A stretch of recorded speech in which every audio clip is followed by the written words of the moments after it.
¿Sabías que en este mismo instante hay más de 6,6 millones de árboles siendo plantados en todo México? No se trata de un anuncio a futuro ni de un discurso político. Es una operación en curso, activa hoy en las 32 entidades del país, y esto es solo uno de los 5 frentes ambientales de gran escala que la ingeniería ambiental y el gobierno mexicano están ejecutando durante este 2026. Hoy vas a descubrir exactamente qué se está haciendo, dónde se localizan estas obras, los recursos invertidos y por qué cada uno de estos proyectos impacta directamente en tu agua, en la calidad del suelo que pisas y en la resiliencia del territorio frente al cambio climático. Al terminar este video, entenderás el alcance real de la política ambiental en México y aprenderás la lección más importante de la ingeniería ambiental: cómo diferenciar entre una meta anunciada en el papel y un resultado técnico verificado en el terreno. Empecemos por el frente más visible, la Jornada Nacional de Reforestación 2026. Esta es una intervención masiva que abarca 32 entidades federativas, 621 municipios y más de 1.600 núcleos agrarios. No estamos hablando de un proyecto piloto ni de una campaña local, sino de un esfuerzo coordinado para intervenir más de 32.000 hectáreas mediante la siembra de aproximadamente 6,6 millones de árboles y plantas, además de 1 millón de semillas. Pero el dato técnico más importante de esta operación no es la cantidad, sino la diversidad. El programa utiliza 302 especies distintas. ¿Por qué es esto crucial desde la ciencia ambiental? Porque cuando un bosque pierde su biodiversidad y se convierte en un monocultivo o en un sistema dominado por una sola especie, pierde su estructura de defensa. Un bosque con poca diversidad es como un edificio sostenido por una sola columna. Funciona hasta que algo falla. Si llega una plaga, un hongo agresivo o una temporada de sequía extrema, el sistema completo colapsa. La biodiversidad no es una cuestión estética, es ingeniería de resiliencia ecológica pura. Además, para los sitios de difícil acceso o con topografía de alto riesgo, la estrategia incorpora el uso de tecnología de precisión. Drones diseñados para la dispersión aérea de 660.000 semillas de 16 especies forestales en 12 sitios críticos distribuidos en 13 entidades. Un solo dron puede cubrir en horas lo que a cuadrillas humanas les tomaría semanas de trabajo bajo condiciones de riesgo físico elevado. Este esfuerzo forma parte del Programa Nacional de Restauración Ambiental 2025 a 2030, coordinado por Semarnat y CONAFOR. Sin embargo, aquí es donde la ingeniería ambiental nos obliga a ser rigurosos. Plantar un árbol y restaurar un ecosistema no son el mismo concepto.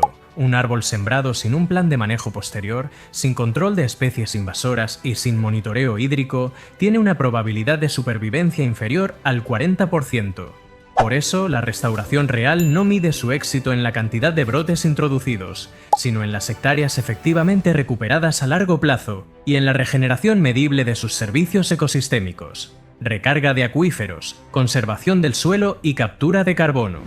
Esto nos lleva al segundo frente de acción: la expansión de las áreas naturales protegidas. Actualmente, México cuenta con 182 áreas naturales protegidas que cubren cerca de 90,8 millones de hectáreas. Esto representa aproximadamente el 46% del territorio marino y el 13% del territorio terrestre bajo algún régimen de conservación. La meta trazada para el periodo 2026 a 2030 busca llevar esta cobertura a más de 99 millones de hectáreas, alineándose con el compromiso internacional del Convenio sobre la diversidad biológica de proteger al menos el 30% del territorio nacional para el año 2030. Pero decretar un área protegida es solo el primer paso. Proteger un territorio en la práctica requiere presencia institucional constante, vigilancia activa en campo, programas de desarrollo sustentable para las comunidades locales y financiamiento sostenido. Instituciones como la CONAMPE enfrentan el reto no solo de firmar nuevos decretos, sino de garantizar que las áreas existentes no se conviertan en reservas de papel.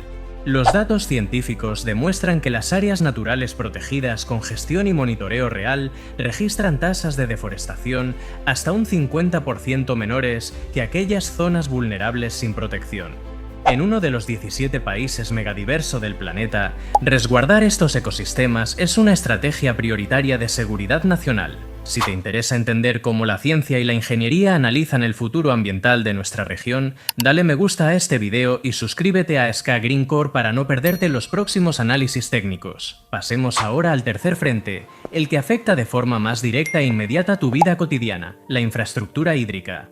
De acuerdo con datos oficiales de la Conagua, más del 60% del territorio nacional presenta algún nivel de estrés hídrico. El crecimiento urbano desordenado, la sobreexplotación de acuíferos y la variación en los patrones de precipitación han puesto bajo presión los sistemas de abastecimiento del centro y norte del país. Para responder a esta crisis, el Paquete Federal de Infraestructura Hídrica destina un presupuesto superior a los 123.000 millones de pesos distribuidos en 17 proyectos estratégicos, diseñados para impactar a cerca de 36 millones de habitantes. Entre estas obras destacan 3 intervenciones de gran escala. La primera es la planta desalinizadora de Rosarito, en Baja California. La zona metropolitana de Tijuana y Rosarito ha dependido históricamente de la cuenca del río Colorado, una fuente compartida cuya disponibilidad disminuye cada año por sequías prolongadas.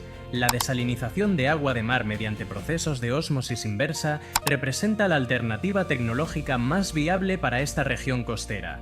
La planta está proyectada para abastecer a más de 2 millones de personas, reduciendo la dependencia de fuentes de agua dulce continentales agotadas. La segunda obra es la presa Tunal 2 en Durango, concebida para complementar el sistema de abastecimiento de la capital del estado y asegurar el suministro frente a periodos de sequía severa. La tercera es el sistema de almacenamiento y conducción de la presa Milpillas en Zacatecas, orientado a estabilizar el corredor industrial y urbano de Zacatecas y Aguascalientes, una zona donde la extracción de agua subterránea ha superado por décadas la capacidad de recarga de los acuíferos. Cuando la infraestructura hídrica se diseña bajo criterios ambientales, no solo entrega agua potable, también reduce la presión sobre los mantos freáticos y permite la recuperación de los caudales ecológicos en los ríos, demostrando que la ingeniería civil y la conservación ambiental deben operar como una sola disciplina.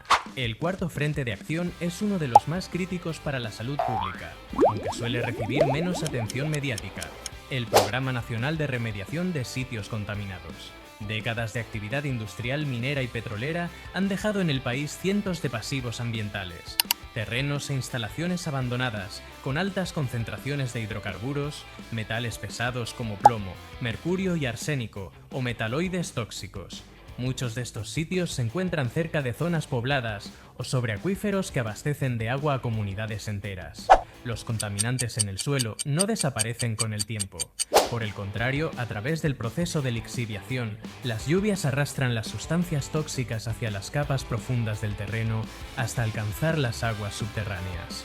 La remediación de suelos mediante técnicas de bioestimulación, lavado de suelo o extracción de vapores permite remover o neutralizar estos agentes peligrosos. Limpiar un sitio contaminado es restaurar la seguridad sanitaria del agua que bebe una población y devolverle al suelo su capacidad productiva. Es justicia ambiental fundamentada en la biotecnología y la ingeniería. Esto nos lleva al quinto frente y a la conclusión técnica central de este análisis. Todos estos componentes, reforestación masiva, expansión de áreas protegidas, obras hídricas y remediación de pasivos ambientales, forman la estructura de la política ambiental del país en 2026. Sin embargo, la ingeniería ambiental exige aplicar un principio fundamental de evaluación. Un anuncio gubernamental o una asignación presupuestal no constituyen un resultado ecológico por sí mismos. Los 6,6 millones de árboles son una meta de siembra, no una tasa confirmada de supervivencia. La ampliación de áreas protegidas es un objetivo de conservación, no una garantía de cero deforestación. Los 123.000 millones de pesos son un compromiso de gasto, no una obra terminada y operativa. La distancia entre el plan y el impacto real depende de la capacidad técnica de ejecución, la continuidad del financiamiento y, sobre todo, del monitoreo riguroso y transparente. El éxito ambiental no se mide en el tamaño del anuncio ni en la cifra del presupuesto, sino en datos comprobables, en metros cúbicos de agua recuperados, en partes por millón de contaminantes reducidos y en hectáreas de bosque que continúan en pie años después de ser intervenidas. El mejor daño ambiental es el que se previene con ciencia, datos y decisiones bien aplicadas.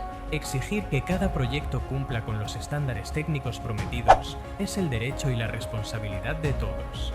Si te ha gustado el video, dale me gusta y compártelo. Y si quieres ver más, suscríbete al canal. Cuéntanos en los comentarios alguna curiosidad ambiental que hayas notado en tu región y qué temas te gustaría que analicemos en el canal desde la perspectiva de la ingeniería.